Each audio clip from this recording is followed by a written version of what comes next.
Welcome, everybody. Thank you for joining us. We are very lucky here at the Kennedy School to have one of the premier political journalists and a Kennedy School graduate, John Heilemann, joining us at this moment.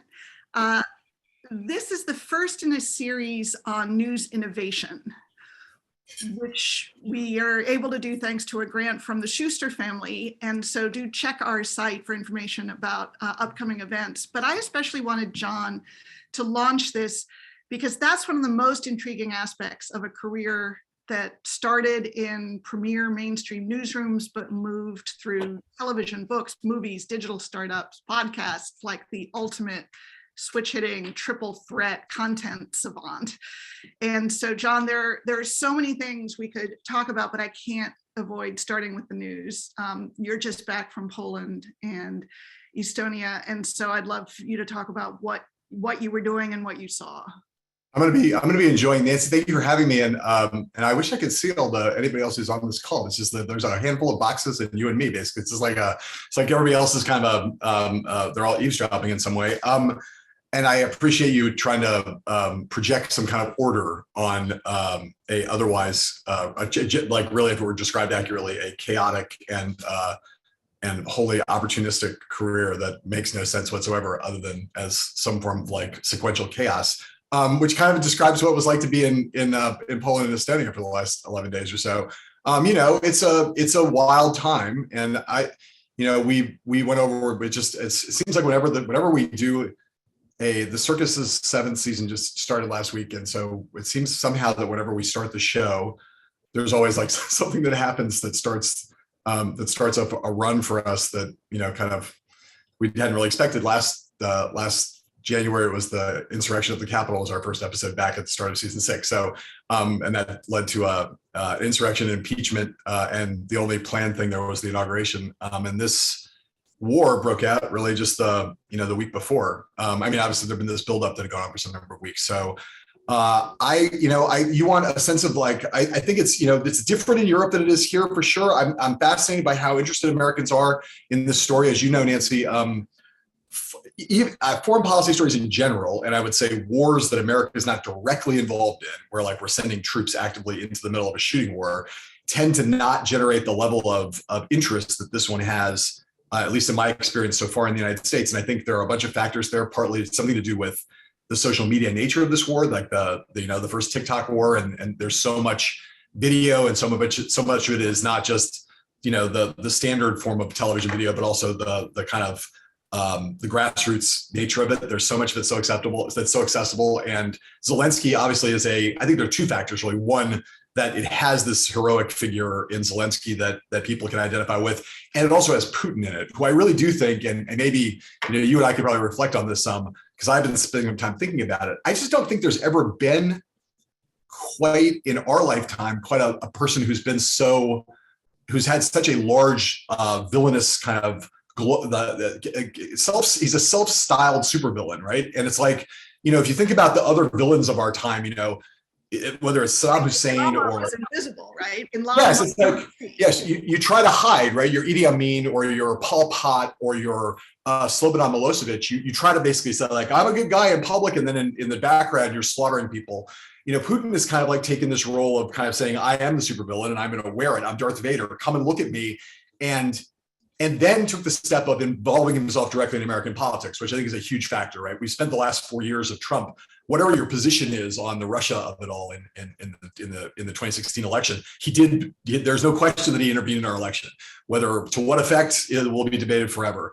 His relationship with Trump, I have views on, but it doesn't kind of matter. All that matters is that for 4 years, we talked about Putin as a major central focus of our domestic politics for 4 years. And so I think that's another factor, right? Where he's familiar and has this outsized role that has made this more compelling, like the combination of that role he has in our kind of political culture with then the rise of Zelensky and his extraordinary, not only bravery, but also extraordinary command of how information warfare works, and the ability to run a war in the way he has, with a full understanding of how you communicate through traditional press, through untraditional press, through social media, I mean, they have some very sophisticated strategists on the Zelensky side who understand how to pitch him in ways that talk to all different levels of how people consume information in our society now. So I think that's gotten a lot of this. It's part of what has made this a story that a lot of people who don't have direct skin in the game yet, is part of why they're so interested. And,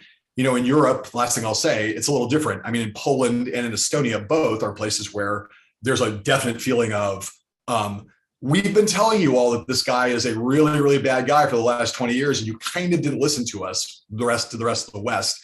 We sort of said, you know, when Georgia happened, he's gonna do something bigger. When the various Ukrainian, the Crimea and the Donbass happened, they were all kind of ringing the alarm bell, and people didn't pay attention to them. And so there's a feeling in those places of, number one, we were right. We'll take our apology in any form you like, leaders of the West. But also, could you now please listen to us when we say that we really have to win this war, because if we don't win this war now, he's coming for us next. And they have credibility on that issue in a way, and they have a sense of, they're not paranoid, but they're like, we live right next door to this. We know what it's like. You're a long way away. So that's the kind of, was a flavor of a lot of what that and the extraordinary story of the refugees, you know, that Poland now has taken in over 1.25 million refugees. You know, just for perspective's sake, it's 2 weeks. 1.25 million refugees into Poland. The city of Warsaw, the biggest city in the country, is 1.7 million people. So they've taken in basically almost the size of their biggest city in the course of 2 weeks, and there's no sign of it stopping. And that's going to transform Polish society and a lot of these countries that have been very graciously and generously welcoming these Ukrainians with open arms. The refugee crisis, if it turns out to be as large as it looks like it's going to be, is going to have a huge impact on what Central and Eastern Europe looks like over the course of the next 1 to 5 years, I would say. There's so many threads of what you just said. Yeah, I know. One of them is about the different view in Poland and in Estonia of Putin. And we told you so that he was a really bad guy, his sort of Bond villain demeanor. It isn't just maybe his badness and potential being underestimated. You have a large portion of American media that even now is talking about him as almost a role model for his strength, for his, as they have with Viktor Orban. What do you make of that? Even under these circumstances, he is not a clear-cut figure in the way he is being portrayed here. Yeah, I mean, just calling the balls and strikes here. I mean, it's not really that a large part of the what we consider the mainstream media has any lack of clarity about this. It's like there's a rise of authoritarian tendencies and impulses on the right. It's mostly, almost exclusively, maybe even exclusively, a function of the most successful person on cable television is Tucker Carlson. Tucker Carlson has been pretty pro-Putin, and there are other segments of right-wing media and of a chunk of the Republican Party, although the moral clarity of what's happening right now is so severe that, like, as you read, people who are following the story at all know, there has been something of a running away from Putin, even among some who had been kind of wanted to be on Putin's side. They're now kind of running away. Even like the real nuts like Marjorie Taylor Greene are kind of trying to figure out how to not get too dirty with Putin. But it's certainly the case that some of right-wing media, has this impulse to embrace strongmen and seem to care more about strength and than they do about democratic values, about the free press, about constitutionalism. And we've seen that not just in right-wing media, but obviously in a big chunk of the Republican Party, where that impulse has been growing. And it's not just in America. There is that, you pointed out to Orban, but you can go all throughout the Western world and find the rise of right-wing populist nationalism that has more concern for strongman politics than for democratic institutions, and it's reflected in unfortunately in part of the American media. Luckily, it's way too big a part, but luckily it's not all of it. So you talked about Zelensky's demonstrated genius for understanding how media works, how information flows, what captures attention, and that has been extraordinary. Particularly up against what we know about Russian skill in information warfare and how they have used it in Ukraine as well as in the US. So what are journalists' obligations when all parties and governments are intentionally using information as a weapon? Not even just disinformation, but just how does a journalist navigate that? Well, I think that is the core of it. And I will say, just in passing, I do want to say, I mean, Zelensky is speaking to the West, and he's been doing a brilliant job of it by having this kind of segmented media strategy where, Nancy, if you think about like that quote from the first weekend, which was, the Americans told him to flee, and his quote was, I don't need a ride, I need ammunition, right? That's like a movie screenplay quote. Whether he actually ever said it or not, I have no idea. I don't even know if he said it, but it's. But that was the thing. That's the thing that you feed to the AP, right? And it gets reprinted all over the world, and it becomes. And again, I'm not doubting it. Could have been said, might not have been said, but it's we've all seen a lot of background quotes that may or may not be true that have dominated coverage, but that's a brilliant one. And it's a very good AP quote. It's a quote that makes people think John Wayne, right? Or Sly Stallone, or pick your generational movie hero, swaggering movie hero. But they're doing the other stuff that they've done, not just with Zelensky himself, but the Ukrainian resistance has been pitched, all of that, go fuck yourself stuff that they do on social media about the Russian, the ways in which the resistance at the ground level is messing with the Russian tanks coming in. That's all much more kind of, it's very social media focused. They have things that I think look great on TikTok there's things aimed at Twitter, there's things aimed at Instagram, there's things aimed at TikTok. I mean, they're very savvy. At the same time, though, it is the case that, we're seeing this crackdown on media in Russia. And there's an argument that Putin is also winning the information war in the place where he needs to, which is, from what we can tell, there are a lot of Russians who think that there's no war going on, or think that it really is a limited military operation in the Donbass, or think that it really is the Ukrainians' fault and that they have biological or chemical weapons. So they're both winning the information war in some ways to the audiences that they care about. I think the answer to your question is, our obligation is, to try to make distinctions between what is information and what is misinformation, what's disinformation. And I think that's the same job we've always had.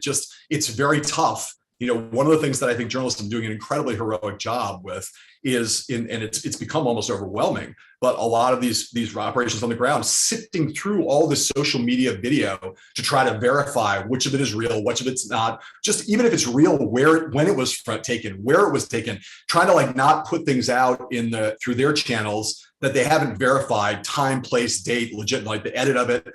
People are working really hard on trying to make sure that we know the provenance of a lot of this video that we see. Obviously, that doesn't stop people from finding bullshit video on Twitter, but if it's your job as at CBS News, or your job at the New York Times is to try to make those distinctions. And I think it's also your job to bring that kind of critical eye to bear on what Zelensky is saying and on what Vladimir Putin is saying, and what all the actors are saying, regardless of what platforms they're using. Our job is to say, okay, this is misinformation, this is disinformation, this is spin, and this is just fact. And it's more important than ever to try to get it right, because it's harder to tell given the complexity of the media ecology that we're now dealing with. I could ask you about Ukraine forever, because we are in such a historic moment. So I invite our guests to think of questions for when we open the floor. But I did promise that we would talk about your interesting and winding career. So I do want to hear the John Heilemann story. I know you grew up in LA, but your family was from Wisconsin. So is your DNA more showbiz or heartland? My parents, my mom was from the Upper Peninsula of Michigan. My dad was from Milwaukee. And they both thought that there was a better life to be had on the West Coast. So I'm an LA kid at heart, but I spent a lot of time in the Midwest with my extended family, and I went to Northwestern as an undergraduate. So I kind of went back to the Midwest, and I have I have a soft spot for the heartland. And as you know, covering a lot of presidential campaigns, you spend a lot of time in places like Iowa and Ohio. So if you can't enjoy Iowa and Ohio, you shouldn't be covering presidential politics. And I love presidential politics, and I love Iowa and Ohio as much as I love all of the 50 states in the great glorious USA. Well, a lot of great journalists have come out of Northwestern. Where did the Kennedy School fit in? I thought when I knew I was going to be a journalist, I ever had any question about it. I sort of stumbled into a job on Capitol Hill when I graduated from college, but always thinking I was going to go back to graduate school, and always thinking that that was all in service of doing journalism. And I don't think naive, and in fact now I think I'm glad I did what I did. The idea that if I was going to cover politics, it would be good to know something substantive about politics, not just about the politics of it, but know something about policy also, and be able to not just be one of these horse race journalists. Now, I've covered campaigns and I love campaigns, but the 2 years that I was with Kennedy School I spent, really looking pretty hard at the intersection of race and law and poverty. And I did a lot of coursework at the law school and in the yard. So, not only did I learn a lot substantively that helped me in covering a lot of domestic policy when it came around in our era to the Clinton drive to do welfare reform, not only did I know a lot about it substantively, but David Elwood had been teaching at the Kennedy School and he became a major player in that debate, running that policy. So I got sources out of it. I didn't really think about it that way, but the truth was being there meant that when the Clinton presidency came along, a lot of people who I had met in 2 years at the Kennedy School from 88 to 90 ended up having big parts in that administration. So it turned out to be great because I knew those people and they became sources, but I also learned a lot substantively. And that was kind of the point. I couldn't learn about everything, but I thought that 2 years in the Kennedy School would help me learn about some things a lot and learn about everything a little. So I took classes with Graham Allison and Al Carnesel about nuclear deterrence back then, because just one class, just so I would have some substantive familiarity. So I have some idea what people were talking about when they talked about what the difference between an ICBM and a MIRV was, back in the days, we all knew about what different kinds of missiles, felt like I wanted to be not just totally superficial when I started to get into doing this. And I'm grateful, it's one of my enduring gratefulnesses about being at Harvard for those 2 years, because I really soaked up a lot. And, I ended up working with Bob Reich on the book that he wrote, The Work of Nations. Someone who became one of my closest friends, was the celebrant at my wedding, but also became the Secretary of Labor. So I learned a lot. I learned a lot and met a lot of people when I was there, and it worked out really well as a springboard into the business. Well, it was a very natural springboard to places where you spent, your early journalistic career, like New York Magazine, The Economist.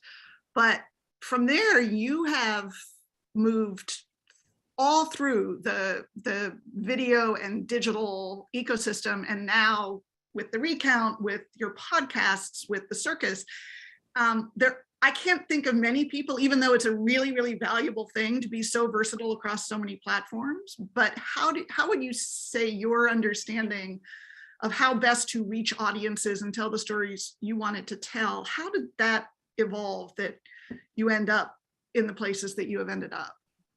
I mean, I think it's mostly personal, Nancy. Honestly, it's not like I didn't have some long-term plan to be versatile. I was a writer for a long time, and I was, I worked at The Economist, I worked at Wired Magazine, I worked at New York Magazine, at the New Yorker, which are all pretty good magazines to work at, and they all had, in different ways. One of them was a kind of Wired was a startup that was a kind of supernova, and the other three had long provenance. Some, The Economist case, 150 years, and at the New Yorker a little shorter than that. New York Magazine, dated back to the 60s, but they're all they were great places to write and great places to work. And I did a few books along the way. The thing that changed for me over time was not, there was, your and my careers kind of tracked a little bit with both of us kind of, I think, looking up at some point and sort of seeing the writing on the wall for the magazine business, that it was kind of both running on fumes economically and financially, and that it was going to be hard to keep doing the kind of ambitious work that we wanted to do there. And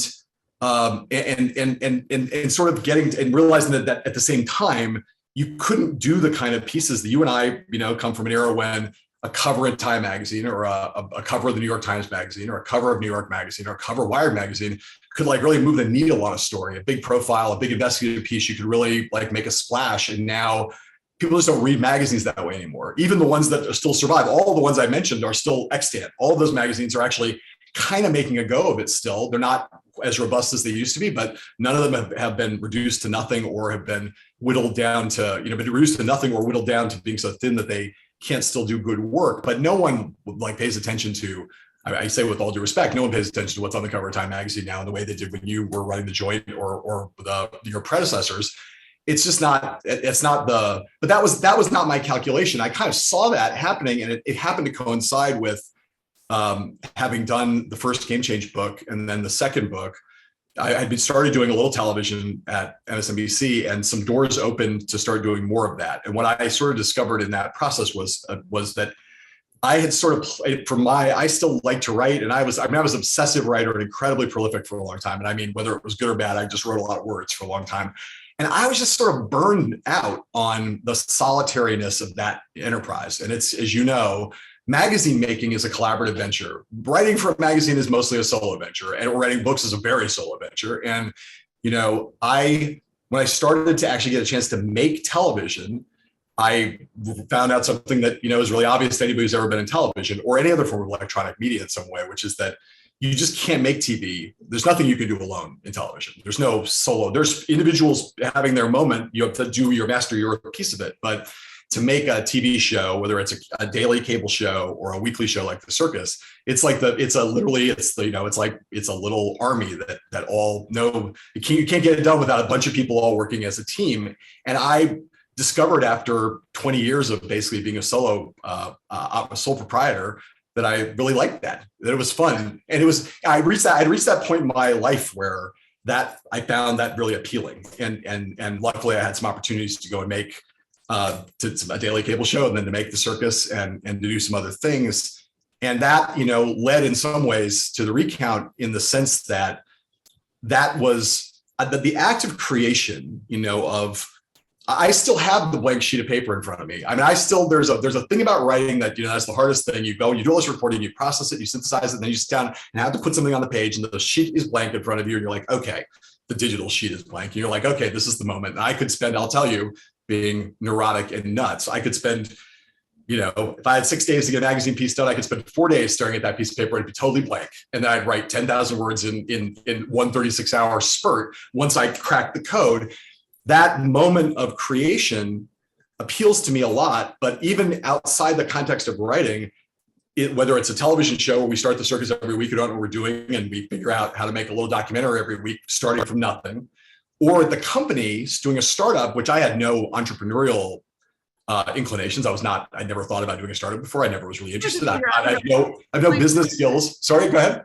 You had to figure out a business plan. You had to have a case. Well, what you bring in. Luckily, I was never going to be the CEO of this company. God knows, as people in the magazine business who would be called senior editors would sometimes say, I'm senior to no one and I edit nothing. That's sort of my approach to the business world. Like, I was like, I have some ideas about some things we could make, but someone else is going to have to figure out all of that stuff about how the business will work.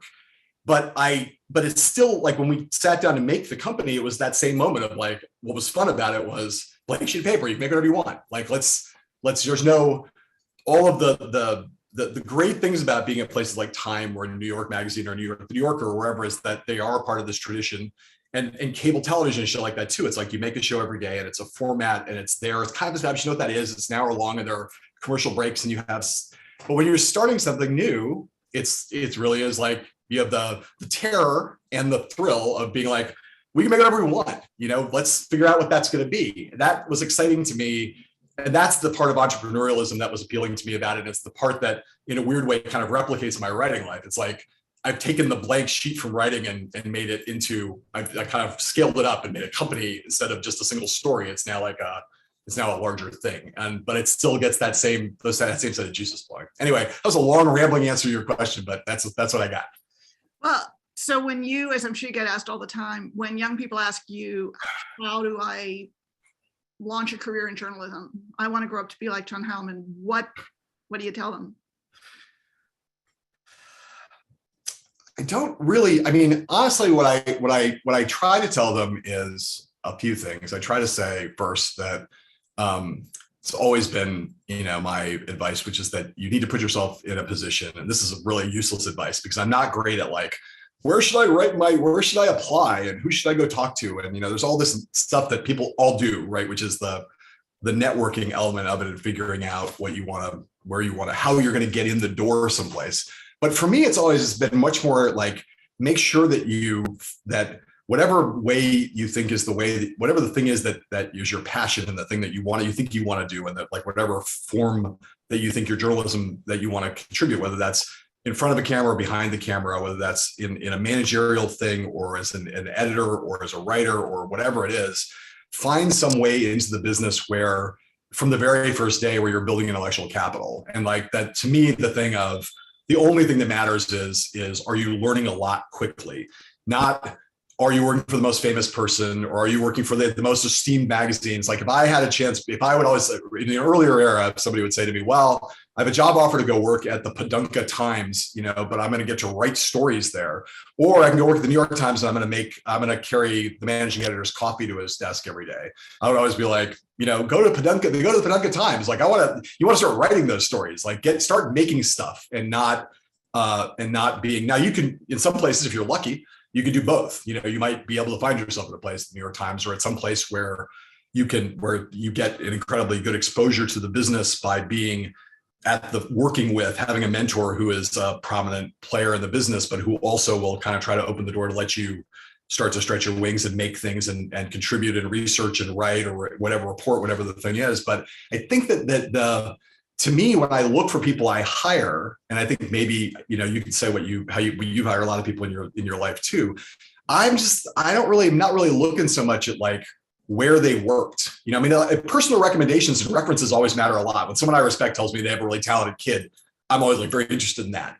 But if I just see a random resume and work samples, whether that's a reel or writing samples, I don't really care where the byline's at. I'm looking for the quality of the piece. It's like I'm looking for, is the work good? Does it evince passion, dedication, focus, rigor, care, standards, all that stuff, much more to me than like whose mastheads is under, or what's the name, what's the bright light name at the top. And I think that's, if you reverse engineer that, it's kind of what you need to be thinking about. I think when you're thinking about how to get into the business is, where do I have the opportunity to learn the most and grow the fastest? And that is kind of like the criteria for a lot of kids who are like on this Zoom. I assume you're gonna have a lot of opportunities because you're smart and you're able and you've done interesting things already, and you're in a position to have some doors that'll open to you because of where you are, just if we're being honest. But I think that's like the key element is, where can I learn the most and where can I grow the fastest? Like what's going to stretch me out? And if you find that place, it's more important than I think almost anything. Well, I'm going to invite that audience. If you have a question, you can either raise your hand or put it in the chat and we'll call on you. So this is not a time to be shy. I'm curious, we talk a lot about news from the supply side of who's doing what, who's writing what, who's broadcasting. Yeah.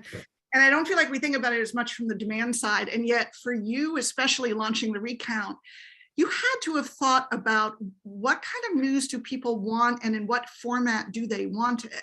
Because I sometimes think like journalists, a lot of journalists would love to just write, 10,000 word investigations or do long form video, documentaries. Yeah. You had to think about the consumption side. So how did that work in your designing and conceiving of the Recount especially?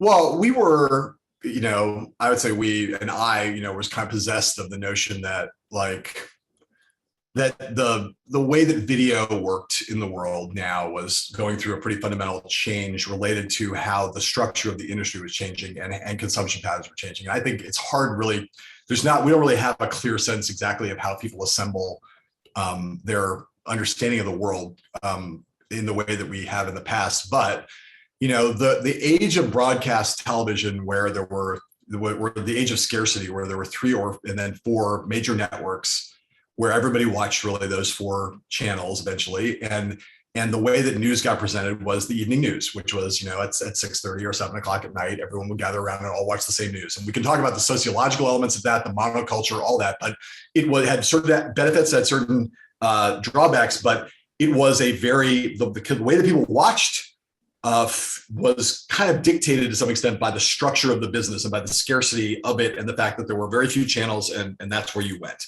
And they were all lowest common denominator, trying to reach everybody all the time.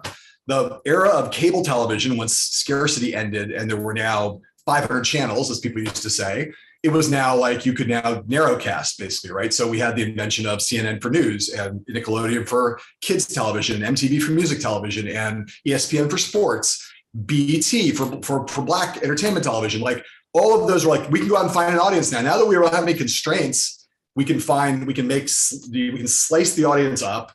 And that became the way in which they would go and watch the things they were interested in, and they would often watch them all day long. And so cable, if your favorite channels were on wallpaper for you all day long, people watch ESPN all day long, people watch MSNBC all day long.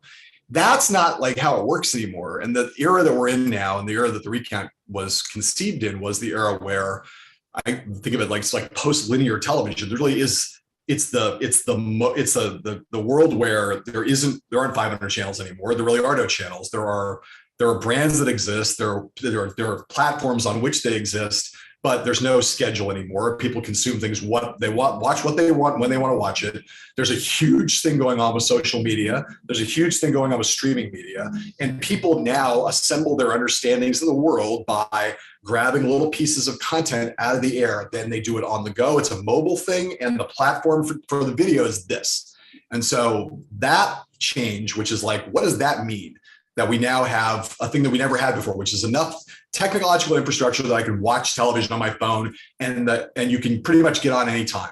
What it means is that like people watch things in much smaller space. Like people don't watch hour-long TV shows on their phone largely. That's still a thing you do in your living room on the big screen when you want to watch, the new episode of your favorite HBO streaming show or your Netflix movie or whatever. But for news, it's people much more looking at their phones and grabbing little pieces of content that they see on Twitter or on Instagram or on an app for a news site. Like, how do they put that all together? It just seemed obvious to me that the most important piece of that was you had to figure out a way to convey things more briefly. Like the right format for that was not 30-minute shows or 60-minute shows, but how do you tell stories and add value in much more concisely, and figure out ways to have a point of view that people would understand what your brand meant, and they would come back to it because they recognized that was a way that you take on the world. But that if you couldn't convey it quickly, that you were just going to be lost in this world, because that's the way in which everybody's on the go and in this kind of choose your own adventure news environment. So that, like, yes, I think there's still the case, is you're right. You said a second ago, most journalists would still rather write the 8,000 word magazine story, even though the magazines don't exist and those stories don't exist anymore. Even the New Yorker doesn't publish stories really that are 8,000 or 9,000 words anymore. It's like write a 4,000 word story, you're lucky. And most, journalists have this idea that they'd like to go make a Frontline, and Frontline still exists, that people still make long form docs, and there's a golden age of that going on. But by and large, when it comes to news, the game is much more trying to figure out how in this very cluttered environment to break through. And that has a lot to do with, as I said a second ago, is figuring out an identifiable way of kind of having of adding value, with news being largely commoditized. Like, how do you frame it, explain it, contextualize it, interpret it in a way that becomes associated with the product you're making, the brand that you're building, and then doing it in a way that like just cuts right through, and people just don't have time. Like they need to, you need to make your point really fast and get out. And that's, a whole art unto itself. And figuring out how to make that all work at the intersection of social and streaming, which are really both massive revolutionary platforms that no one really totally understands exactly how to live in that world. That's what we're trying to figure out right now. And I don't think necessarily we have the answer yet, but that's what we're trying to get our arms around, right? Is how to make a video news platform that's in tune with that, like how with that platform shift and the consumption habits that it reflects, and then it's driving, that both reflects and then is driving at the same time. It's a huge challenge because it's not obvious like what all that means, but that's what we're trying to get our arms around. Except you also have built within the Recount a whole menu of podcasts, including some Shorenstein fellows. You got John Ellis in your mix, which I love, and Jen Palmieri, and a bunch of really interesting additions. And podcasting feels to me like almost the opposite of what you're describing. It's totally. I mean, look, I'd be lying if I said that it was the plan. The reality was we launched the company in 2019, and the pandemic came, and the reality was that a ton of stuff we wanted to do in video, we just couldn't go out and do because everything shut down. And we were looking for one of the other things you learn about if you're in the startup business is that being opportunistic about how to make things that will attract an audience, that will build a brand, and that will make money is important. And so if you're hit with a once in a century pandemic, that means that all television production is going to be shut down for the indeterminate future. Like essentially, you very quickly try to figure out other things to do. And we sort of thought maybe we'll start podcasts somewhere down the road, but in the middle of the pandemic, there was an opportunity there to make those things, and a lot of things that we had planned to make were not makeable. So we, said, okay, let's go do that. And we'll figure out how to reverse engineer that back into video later on, which is one of the things we're doing now. Oh, that's interesting. All right. Well, So Bob in the chat asked, given what you said about the importance of the work product, do you prefer someone who comes from a solid journalism program or a first-class Ivy League college, not to be specific about? I mean, I say as someone who's is a proud graduate of the Medill School of Journalism at Northwestern University, that like by and large, like I think most journalism programs out there are kind of bullshit. So like the great thing about Medill was, you know, in my first year, I believe there was one course out of the 12 courses I took my freshman year, and maybe one in my sophomore year, and like Medill was like a great journalism school because they basically said, go have another major that's like way more important than what we do. And we're going to give you mostly, the main thing we're going to do is we're going to send you off to work in a newspaper in your junior year for a term. And then we're going to have a very light coursework in the J school. The schools that try to like turn journalism into a trade school, which is a lot of them, you know, where it's like, you can't really teach this. You can teach some very basic things. You can teach copy editing, you can teach some basic writing things. You can teach a little bit of introductory broadcast journalism, but you can't really, it's not a trade. It is a trade and it's not a trade. It's certainly not like, I'm not trying to say it's a high art form, but the over trade schoolization of it, I think, is when you see people that come out of some of those programs, they're not, I don't like look around and say, where can I find my best journalism school graduate? I really am more interested, forget about first class Ivy League. I'm interested in first class minds, wherever those people come from, whether they come from the University of Wisconsin or from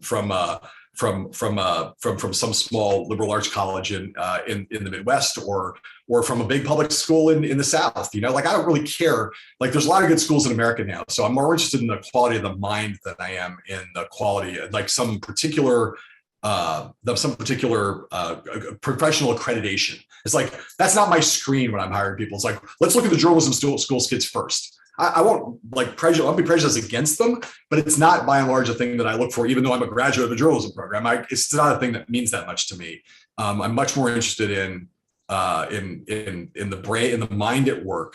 And for a lot of kids who apply for jobs at, you know, coming out of school, they often have done internships or other things in the course while they were either undergraduates or in graduate school, where they can point to the work they did at whatever, you know, whatever that was, a digital startup at a more traditional news organization. It's like, I want to see like what it's the work they did in those places, and then talk to the people who they worked for and find out what their work habits were like, and were they, you know, what kind of kid they are, more than any particular label or ostensible claim to gold-platedness. That's less interesting to me than like what's on the page, you know? So I can't risk to take that question and be devil's advocate. There's been a lot of rightful focus about the issue of diversity in newsrooms, and newsrooms are slow to practice what they have been preaching throughout the rest of society about the importance of diversity. But that's happened even as a lot of our biggest national newsrooms seem to have more and more and more Ivy League graduates in their ranks, in a profession that used to be, this was not where Harvard grads went, you know, a couple generations ago. And so I'm curious about how important you think it is that kids whose life experience may have been in those rural towns in Iowa that you spend so much time in, ending up going into journalism, or kids who come from very different life experiences, as opposed to the importance of their educational background.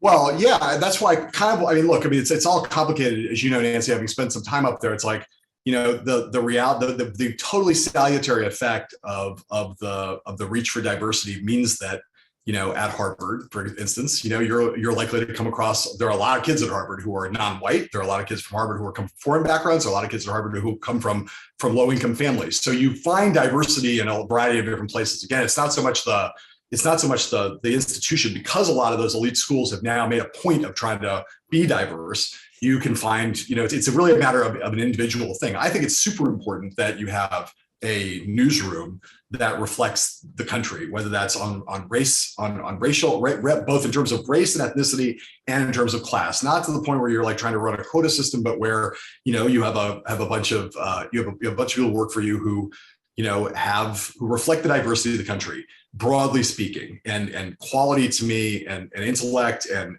ambition, and energy, and dedication. All those things come in every possible package. But it's like, I don't, you know, we know now that like you will find, you know, the you will find that because of the fact that these schools have been made this effort to try to be more diverse, there's a lot of, the fact that someone comes from Harvard doesn't necessarily mean they're just a white guy.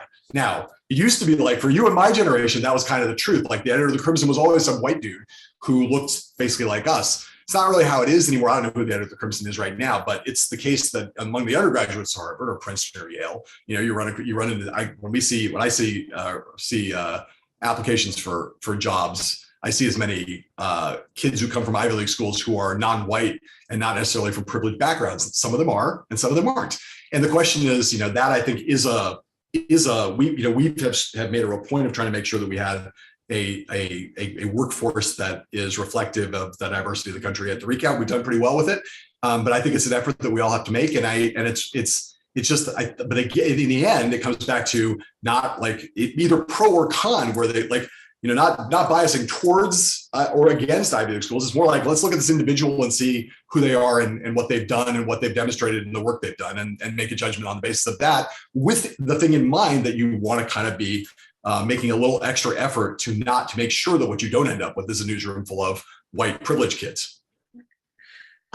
Chuck McKenney is teeing up one of my favorite topics. In your 25 plus years in the business, would you say public trust in the media is at an all-time low? And if so, how does the industry rebuild trust? As you said, the focus seems to be on opinions, hot takes, ratings, pushing brands, and fighting for space amid all the clutter, more so than searching for and disseminating the truth, in quotes. Well, I think that the answer to, at least, I don't know, it's a very big question. I don't really, and I thank God I'm not in charge of the media, writ large. Like, how does the media do the following? It's like, I don't know the answer to that question. I know that what I said a second ago was that I didn't say that what we're trying to do is do hot takes or at least with the stuff that I work on isn't about trying to figure out how to, you're trying to build a company. If you're trying to build a company, and that's what we're talking about with the recount, you're given the clutter of the information ecosystem, you have to figure out a way to break through so that people know who you are, that you represent something consistent. And for us, at least, our answer to that question, that's all I can really speak for, is that the way that we try to establish trust with our audience is by telling the truth.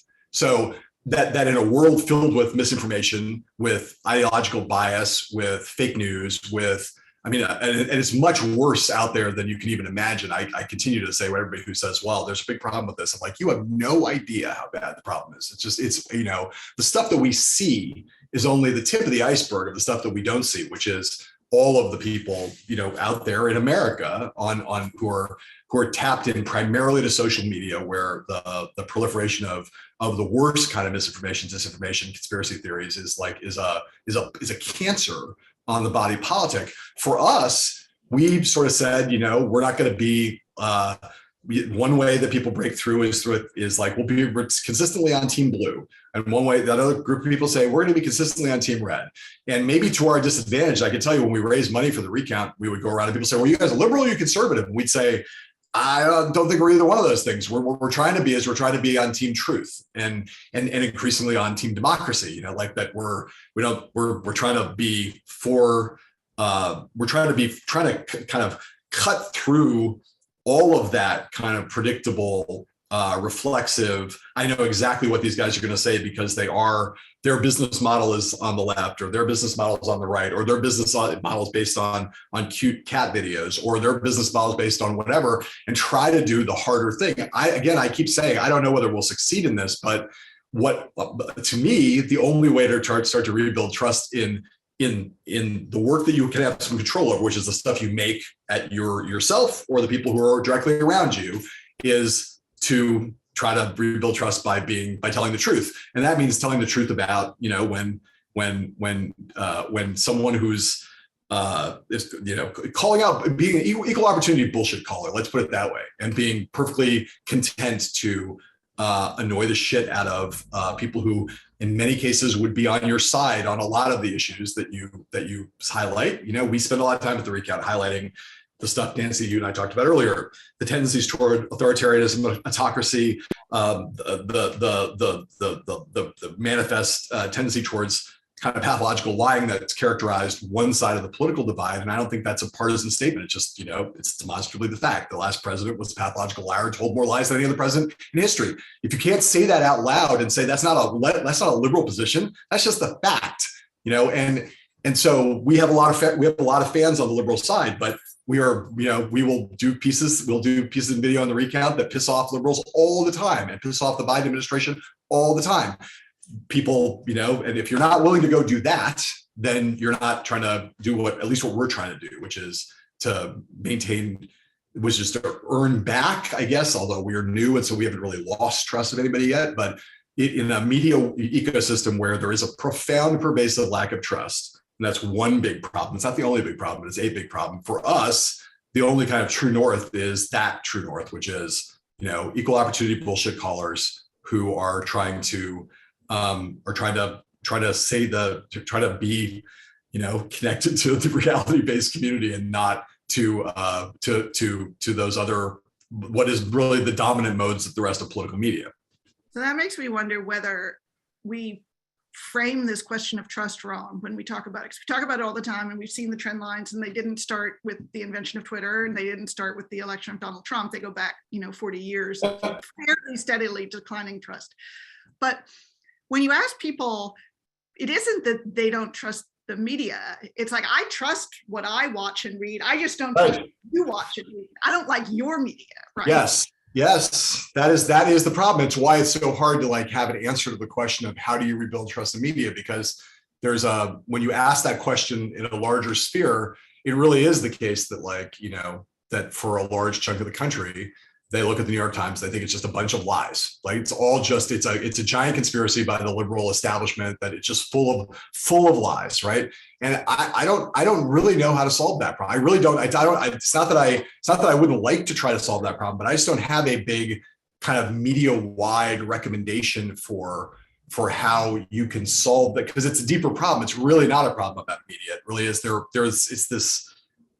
problems that afflict the media are connected to this deeper thing, which is the way in which we've kind of, it's deeper in the sense that it's about what the linguistic and media theorists call epistemic closure, where it's about the fact that we've built up now in this very diverse media ecosystem that we live in, these hermetically sealed bubbles in which people have decided to go and hide it. They don't want information that they don't already agree with. And so that's a thing that connects to deeper problems of polarization in our political culture. It connects to a bunch of technological trends that have enabled people, I shouldn't say allowed people, that have enabled people to seal themselves off from contrary information and contrary facts, and in some cases from facts altogether.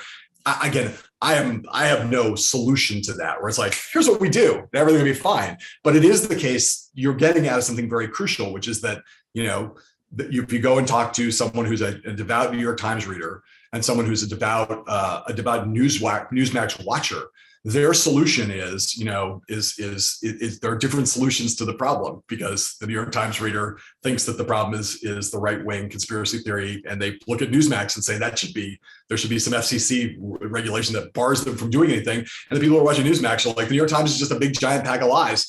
And I know what I think is truer of those two things, which is not to say the New York Times is perfect, but I know the New York Times, in my judgment, is closer to reality than Newsmax is. But it doesn't matter in some way what I think, because those guys who are watching Newsmax, they're not listening to me anyway, because they think I'm also like a liberal propagandist. And there's no way for me to solve that through anything I can really do, as if I continue to try and tell the truth. It's a really large, really deeply baked in the cake problem that I think all that anybody can try to do about it in their own lives and professional endeavors is to try to chip away at it in their own thing, is try to be true to themselves and try to figure out, how do I try to tell, what I think is my version of honest and ethical and integrity-laden journalism, and that I feel like that I can then maybe hopefully build an audience for myself in any institution that I'm around, where I can live with myself and sleep at night. When Adam Moss was a Shorenstein fellow, his study group was, what would it mean to invent a better political media? Because if there's one thing everyone agreed on, it was that they hated political coverage, too much horse race, And it was great to have a group of really smart students from all over the university sort of working the problem. Did they solve it? I will send you a link. You can find it on our site. I feel like they did to the extent that anyone that saw the prototype that they created through the semester was like, oh, I would subscribe to that. Yeah. It was designed for the curious and for the, for people who I think felt equally crazed by what was on Newsmax and, what was happening in the most extreme precincts on the left. But in any event, the challenge, it feels to me, is that again, it goes back to the business model, that after January 6th, when Fox went wobbly on the insurrection, suddenly Newsmax found its audience quintupling overnight, that people are seeking out the information that they want. Yeah. And that's a huge incentive to creators of content to go where the audience is. So how do we break, in the interest of democracy, like right now we have 75 million people who think the last election was stolen. What can possibly be done to build some bridges across those, as you say, those epistemic divides? Yeah, honestly, like I don't, do you, I'll turn the question back on you because you're smarter than me anyway, Nancy. Like, what's the answer to that question? What do you think? How do we solve it? Well, the glory of being here in the ivory tower is we try to put a lot of smart brains on that question, which is, one of the things that we're working on. We have decision scientists trying to understand why people are attracted to conspiracy theories. And we have a whole team working on why mis and disinformation gets the foothold that it does. I think we honestly have to understand the human psyche and human behavior, independent of the economy of news. But if you're, news is a business. It's both a constitutionally protected utility and it's a business. And so I think as we head into another election cycle, the stakes have never been higher. And I'm wondering whether you think, as you talk to other political reporters, where we came out of a presidency in which political reporters and the press was called the enemy of the people, and this adversarial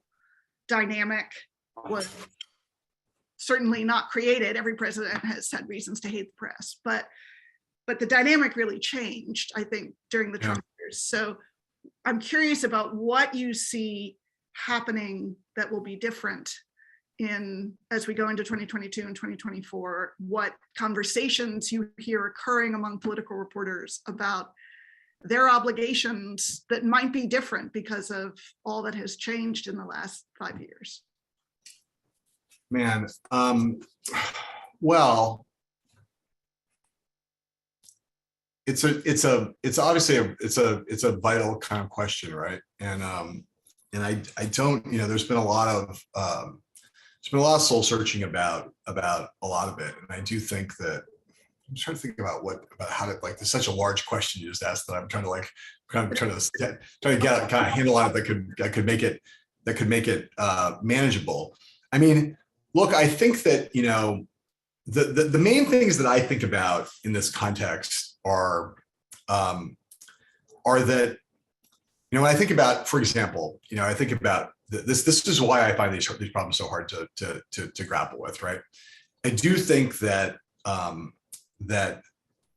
when you think about Facebook, for example, which is now the largest news platform for, I believe, maybe the largest news platform in the country, where the place where people get more people get there is their primary source of news, Facebook, than any of the outlets that I work for, have ever worked for, any of us ever worked for.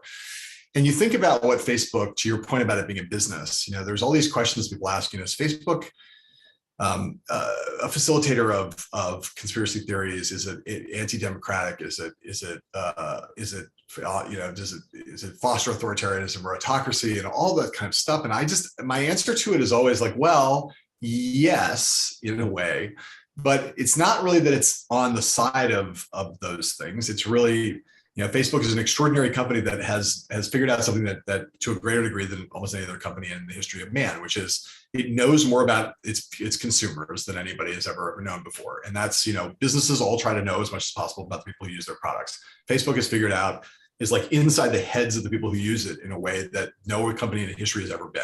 And I'm certain, I think Mark Zuckerberg is wholly amoral. I think the company is wholly amoral. And I don't mean immoral, I mean amoral. They don't really care like what they just want to find out what you want, and then they want to give it to you as efficiently and rapidly as possible. And they have found if the way to make the most money was to serve civic virtue and democratic values, they would be more than happy to have the newsfeed shoving civic virtue and democratic values down people's throats. They have no preference in this matter. But what they've discovered is that there's a large and profitable audience of people who want to hate each other. And I say that in a slightly glib way, but I don't really mean it to be glib. I think it's hugely problematic. We live in a time when people are, as you raised this question about conspiracy theories, like why?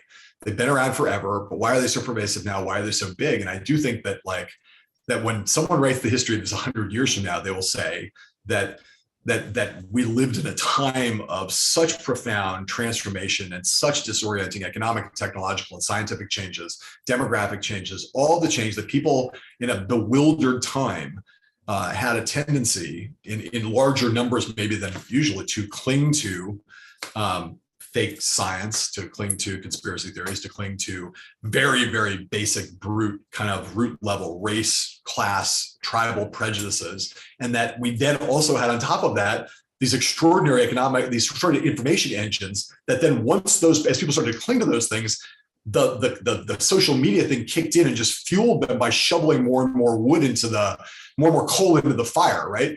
And I that's the kind of when I think about it from the social science, from the social theory perspective, like what would if I could snap, like what is it we have to break? Is we have to somehow snap that feedback loop where there's an economic incentive to keep shoveling the coal into the fire rather than trying to kind of cool things down or push people in a different direction. I'm a simple, I'm a dumb country lawyer, as Joe Scarborough likes to say. I don't really know how to do that, but I do think it's that deep. And so I think that one of the questions as we head into 2024 is like one of the things where to come back to the top of our conversation, I see people at this moment, wondering whether this thing that's happening right now in Ukraine could finally be the thing that the insurrection wasn't. Is it the moment that in some way that Donald Trump's grip on the Republican Party? Donald Trump is not the cause of everything that's wrong with the Republican Party. He's more of a symptom than a cause. But he's an accelerant and a coagulant, and he has made the problem worse.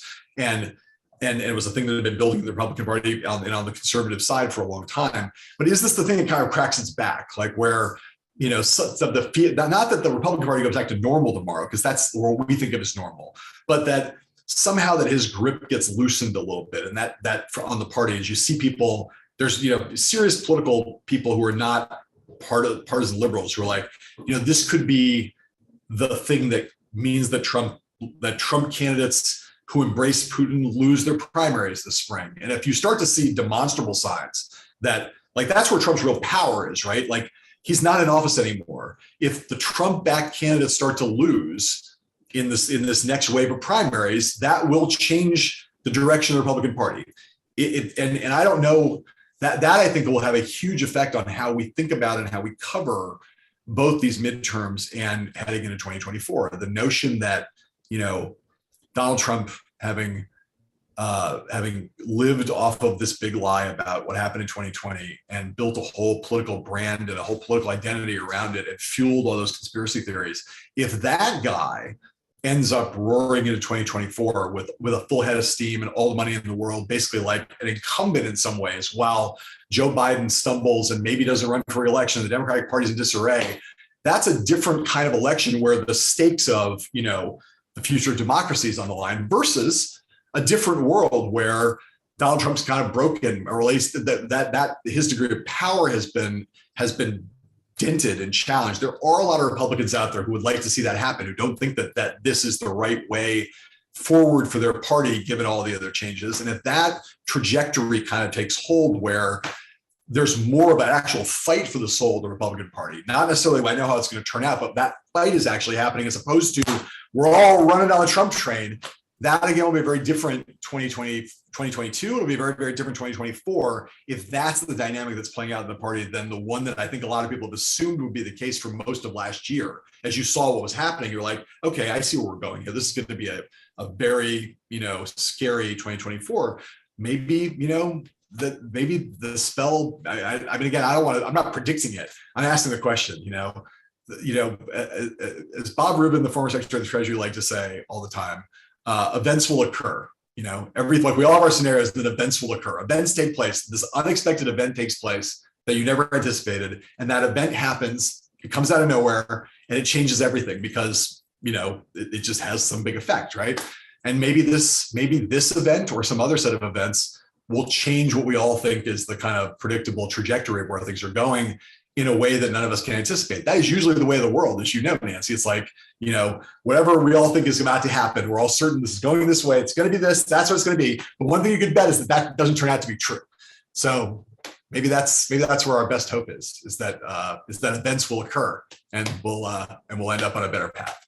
Well, I love ending on a hopeful note, and certainly maybe the tragic irony of what we are watching in Ukraine, to go back where we started, is as horrifying and heartbreaking as the images are, you also sort of feel the hunger for the inspiration and the courage and people being called to their best selves and being witnesses to that on a scale that we have not seen in a long time.